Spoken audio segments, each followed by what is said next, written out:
Olá, eu sou a doutora Cláudia, sou diretora do Sindicato dos Médicos do Estado do Paraná e hoje eu vou responder algumas perguntas que me foram feitas a respeito dos profissionais de saúde e dos médicos em específico com relação à Covid-19. Então, a primeira pergunta que eu recebi foi sobre se há algum tipo de recomendação do Ministério da Saúde, dos conselhos profissionais ou dos sindicatos sobre o isolamento social dos médicos fora do horário de expediente, né? Nós sabemos que nós somos profissionais que estamos muitas vezes aí na linha de frente, que estamos nos expondo à contaminação pelo vírus, né? E sujeitos a adoecer. E também sujeitos a ser portadores assintomáticos desse vírus e estar compartilhando esse vírus na comunidade e nós trazendo esse vírus para nossa casa, para os nossos entes queridos. Na verdade, a orientação que a gente faz para os médicos é a mesma orientação que a gente faz para a população em geral. Ou seja, não saia de casa, só saia de casa quando é necessário, quando você for trabalhar, quando você precisar, quando for estritamente necessário, né? Então, que evite, porque, primeiro, a gente como não tem testagem o suficiente, a gente corre o risco de ser um portador assintomático desse vírus e de estar disseminando na comunidade. Todos os profissionais da saúde estão em ambientes mais carregados do vírus, mais propícios a ser infectado, né? Geralmente, quando se infectam, às vezes com uma carga viral maior, correm um risco maior de adoecer de formas graves. E então, os cuidados que a gente tem que ter quando chega em casa, para não contaminar nossos entes queridos, nossos familiares, são os mesmos que a gente orienta toda a população. É claro que o ideal deveria ser ficar em outro ambiente, ficar isolado, não voltar para casa, principalmente se você tem pessoas de grupo de risco em casa.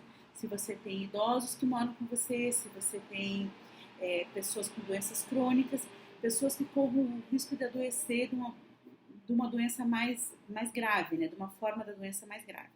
Então, a gente orienta que evite abraços, um contato mais íntimo com pessoas de grupo de risco, né? Que tome todas as precauções necessárias no seu local de trabalho. Então, se você trabalha em um ambulatório, se você trabalha em um lugar onde não está em contato direto com pacientes de Covid, lembrar a todo momento de que todo paciente, qualquer pessoa que você encontra na rua, qualquer paciente pode ser uma pessoa que esteja transmitindo o vírus por causa dessa falta de testes, né? Em casa, então, chegar, deixar os sapatos lá de fora, entrar pela área de serviço, ou então delimitar uma área suja, assim, né, na entrada de casa, onde você não vai, já entra, tira o sapato, já coloca as suas roupas para lavar, já tira a sua máscara ali, guarda as coisas que são contaminadas, lava toda a roupa que você teve algum contato, usar os produtos recomendados para desinfecção das suas roupas, né? Isso é muito importante. E chegar em casa, logo tomar banho, lavar o cabelo, usar sabonete, se lavar bem para não correr o risco de transmitir o vírus para as pessoas próximas.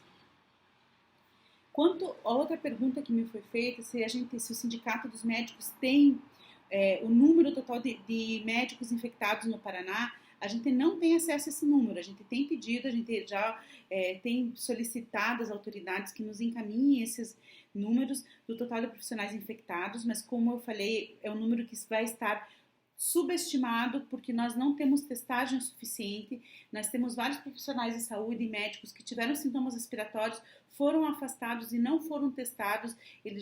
Vários já se manifestaram nessa página, já mandaram mensagens aqui para o sindicato dizendo que tiveram sintomas respiratórios, como foram sintomas leves, não foram testados, mesmo sintomas moderados, com um pouco de falta de ar, tudo não foram testados, somente estão sendo testados as pessoas graves que estão internadas, né?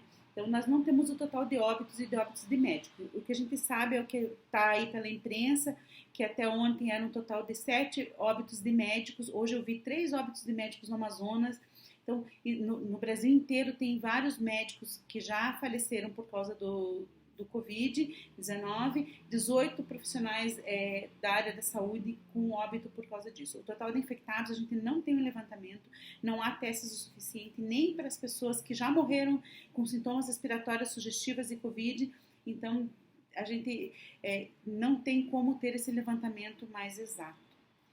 Com relação aos EPIs, nós já fizemos várias denúncias, estamos de novo encaminhando denúncias que a gente vem recebendo todos os dias, apesar da Secretaria de Saúde, Municipal de Saúde aqui de Curitiba e outras secretarias de saúde terem dito de que todos os EPIs estão chegando a todas as unidades, persistem ainda as queixas de profissionais de saúde, de médicos, dizendo de que não receberam EPIs ou que receberam EPIs em número insuficiente. Havia até poucos dias atrás a queixa de que eles estavam sendo proibidos de usar os EPIs que adquiriram, que eles mesmos compraram e queriam utilizar no seu trabalho, e que a Secretaria de Saúde não estava permitindo, mas que isso já foi sanado, essa situação já foi resolvida.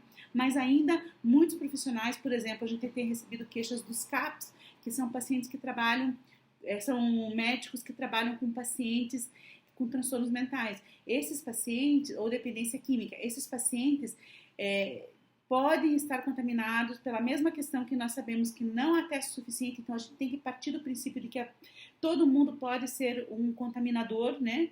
Pode estar com vírus, e por isso a gente defende que tem que ter EPI para todos. Ou a gente tem teste para todos e separa aqueles que não têm o vírus e atende sem EPI, ou a gente tem EPI para todos e não testa as pessoas. A gente não pode fazer isso que a gente está fazendo aqui no Brasil. Não tem teste e tem EPI só para algumas pessoas selecionadas que vão estar nas áreas de maior risco.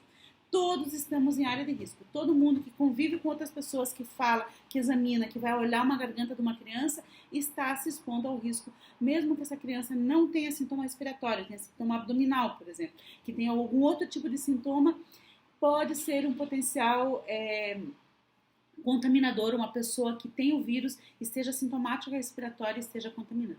Então, a política de saúde tem que ser clara. Ou a gente vai testar a todos e fornecer EPI só para quem é de risco e vai estar atendendo pacientes contaminados ou com sintomas respiratórios, ou a gente não testa ninguém e fornece EPI para todo mundo, né? EPIs mais adequados, porque só a máscara cirúrgica para atender paciente que esteja exalando vírus não é o suficiente. A máscara cirúrgica ou a máscara de pano que a gente vai usar, ela serve muito mais até para a gente não contaminar os outros. A máscara cirúrgica ela é um pouco melhor que a máscara de pano, mas mesmo assim ela não protege de pacientes que tenham o vírus, que estejam próximos e que vão produzir aerosóis, por exemplo, quando você vai olhar uma garganta, vai fazer uma oroscopia.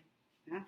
Então, o risco é muito grande, a gente precisa deixar bem claro de que os profissionais de saúde, em especial os médicos, sabem da importância que a gente tem no tratamento, na luta, na guerra contra essa doença, contra a Covid-19, mas a gente não pode ir para a guerra desarmada, a gente tem que ter o material necessário para a gente se proteger, para a gente não ir para essa guerra para morrer, para se sacrificar. A gente está disposto a correr risco, sim, desde que a gente tenha toda a proteção necessária para poder enfrentar essa pandemia. Certo? Obrigada.